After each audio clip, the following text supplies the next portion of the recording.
Okay, so nutrition is an extremely important topic and way too complex to try to cover in a video because everyone's needs are a little bit different.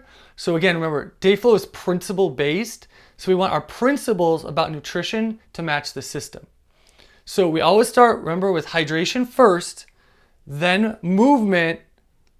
Just think, right? So hunter-gatherer, we're drinking water, we're planning our movement, go out, do our activity, get our, whether hunt, gather, get our food, then consume. So we've drank, moved our body, built some need for nutrition, then we bring in our nutrition. But remember, we want to cycle back around every 2 to 3 hours. We want to consume some food and we want to do some movement on opposite ends of the spectrum, right? So activity, if this is peak, hydration, activity, nutrition, into recovery, back to. So this is how we cycle, and this happens at the micro level, if this is the day, at each 3 hours or so. So we want to eat healthy foods and we want to get enough nutrients, but we want to sort of balance it out so that we don't want that to be too much food so that we can't do the next cycle 2 to 3 hours later. We want to be able to drink water an hour later and not feel too full. So we're going to digest for that 45 minutes to an hour after we eat, and sort of our body will rest. We go into the relaxation response, hopefully, right? And then as we get back into the hydration, we want to be able to, an hour later from the food, be able to drink water. If we've eaten way too much sometimes, we feel like we can't. And then if we can't hydrate, we can't probably do the movement, and then our whole cycle gets a little bit behind or sluggish.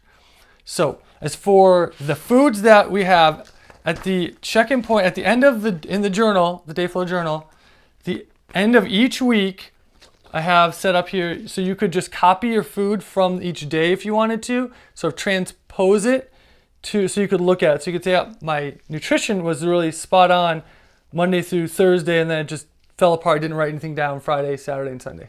If you do that over and over again, you start to see patterns of your success. Oh, it was Monday, Tuesday, Wednesday, I was bringing all my meals, feeling really good, and I felt good about myself, and I felt productive, and I felt healthy. And then maybe the week went on and I didn't. So you get a chance to see the continuity of your actions and how you felt.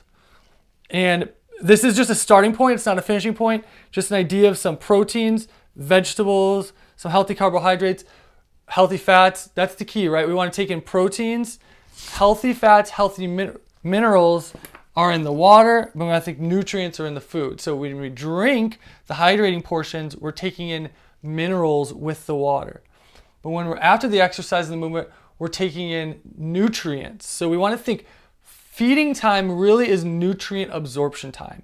Especially if it's coming off activity, we're very open to absorbing nutrients that first 20 minutes after a workout. We can take protein or something more liquidy because we can absorb it depending on how hard the workout is and the time of day. But food is always a good choice. And within the first hour after that movement, our body is pretty absorbent, 20 minutes to an hour absorbent to handle those nutrients. So we want food that has a lot of nutrients in them, single ingredients, right? Like if a food only has one ingredient, right? If I had chicken, avocado, carrots, maybe an apple before that, a half hour before, have an apple, get my digestion going, then it's lunchtime, chicken, avocado, carrots, or something like that. Each of those foods, there's only one ingredient. So that's a really good way, and we'll go over how to lay out our foods, but everyone's a little bit different. But the main concept is hydration, movement, food, nutrients into the recovery, but then we want the hydration an hour later. So we want to, every 2 to 3 hours, be able to do that. Our breakfast, we have the most digestive energy from sort of 7 a.m. to 11. So breakfast can be a pretty healthy, nutrient-dense time, but we want to be able to 2 or 3 hours later do movement again. So that's kind of your fine point. Like, can you do movement and hydration 2 hours later or so? If you can, then it's the right amount you ate. If you're starving before that, then you didn't quite eat enough, right? And if we offset that all day long, it makes sense. We're taking in nutrients to recover from what we did, and then we're using that to do new. And then we're taking it in to recover from what we did, and then we use it to do new. So it makes sense. Our exchanges are happening every 2 to 3 hours, and we're working with that. So we're getting very balanced energy for what we need.